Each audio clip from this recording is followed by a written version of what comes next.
Boa noite, me chamo Daniel Rebuff, eu estou aqui para fazer uma apresentação em relação à avaliação formativa da matéria de portos e grandes estruturas, tá? Professor Leal, e o tema da apresentação é obras portuárias, controle do lençol freático e tipos de estruturas.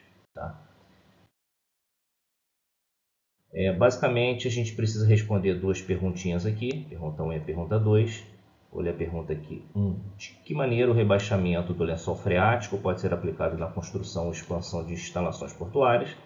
E quais são os sistemas mais adequados para essa finalidade, considerando as características do solo e a proximidade com corpos d'água? E a questão 2 é quais são os tipos de estruturas que podem ser utilizados em obras portuárias e como a escolha do material, aço, concreto e madeira, pode influenciar na durabilidade e nos custos de manutenção dessas estruturas em um ambiente predominantemente marinho.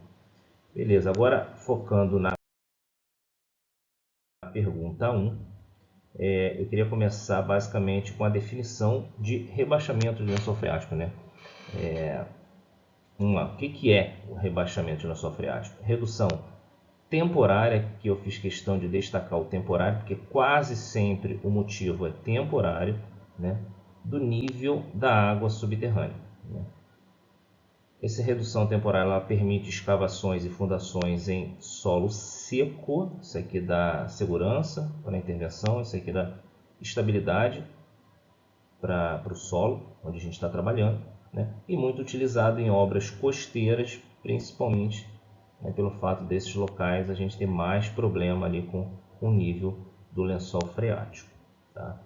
Aplicações em portos são diversas, cito apenas 3 aqui: construção de canais, ampliação dos próprios terminais do porto em si, escavações de docas secas, quebra-mares, construção de piers, ampliação do próprio infraestrutura do porto, etc. Enfim, a gente tem muita aplicação do rebaixamento do lençol freático na situação de construção ou expansão dessas instalações portuárias. Tá? Vamos lá, quais são os principais sistemas de rebaixamento do lençol freático? Aqui eu começo com o bombeio direto, talvez o mais comum, o mais simples. Nada mais é, aqui eu peguei uma figura que eu encontrei na internet, nada mais é do que você constrói um poço e de certa forma você dá uma prioridade para o lençol freático, para a água daquele lençol freático drenar para esse poço, e desse poço você succiona com alguma bomba SAP, com alguma bomba de sucção e descarta. Você cria um caminho prioritário para essa água do lençol freático, e desse poço você drena para algum outro local e você mantém seco o local onde você vai fazer a intervenção. Tá? Agora eu falo de ponteiras filtrantes. Aqui eu também peguei uma figura na internet. Você circunda o local onde você precisa fazer a intervenção. Você crava essas ponteiras aqui, por isso o nome ponteiras filtrantes. Aqui é para talvez intervenções aqui de médio a curto profundidade. Vai até onde está o lençol freático. Todo esse sistema aqui é interligado também por uma tubulação, e essa tubulação também é succionada por uma bomba de sucção, por uma bomba que puxa essa água do lençol freático e mantém nosso ambiente aqui de trabalho seco. Tá? Poços profundos ele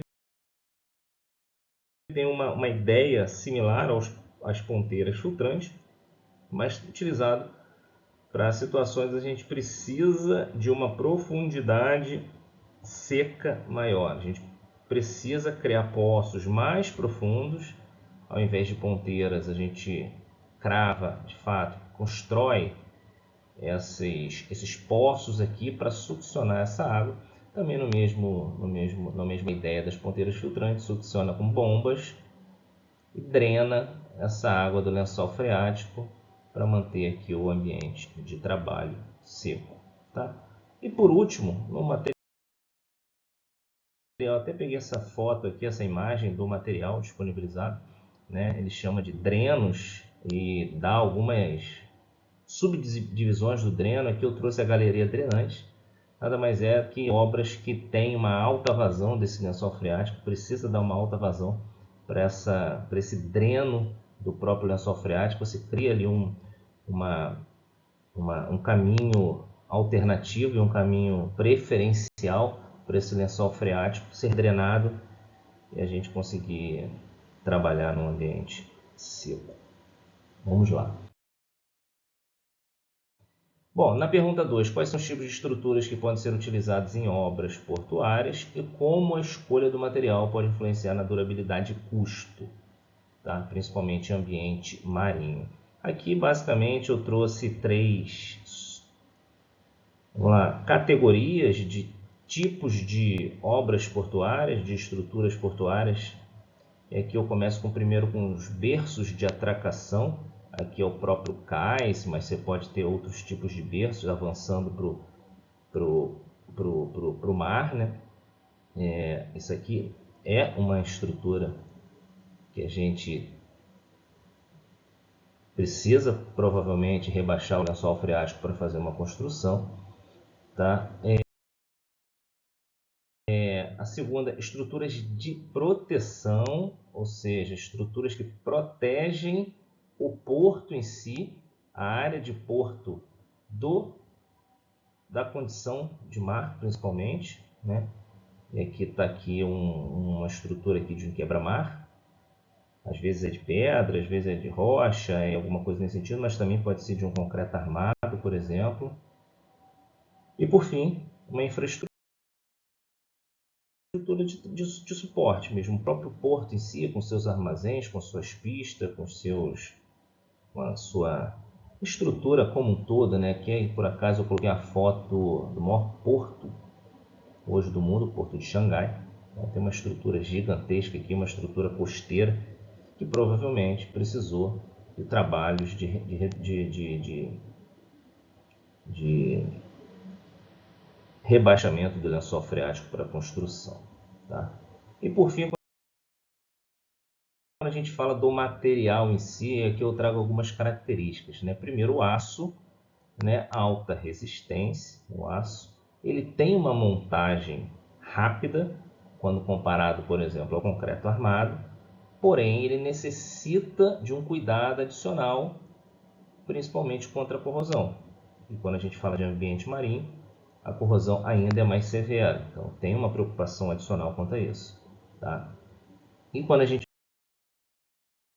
fala de concreto armado, ele tem também uma grande resistência estrutural, ele tem uma excelente durabilidade, mas é uma obra convencional, uma obra que demanda tempo, uma obra que, comparado principalmente aqui uma estrutura de metálica, né, ele é uma obra de fato mais demorada. Isso pode aumentar o custo da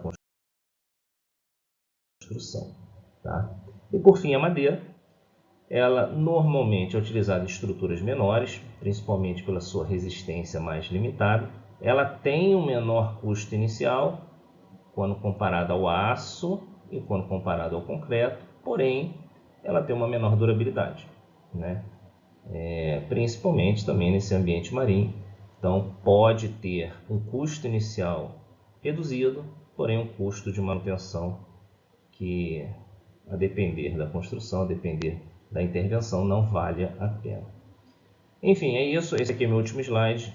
Agradeço ao professor e agradeço a oportunidade. Boa noite.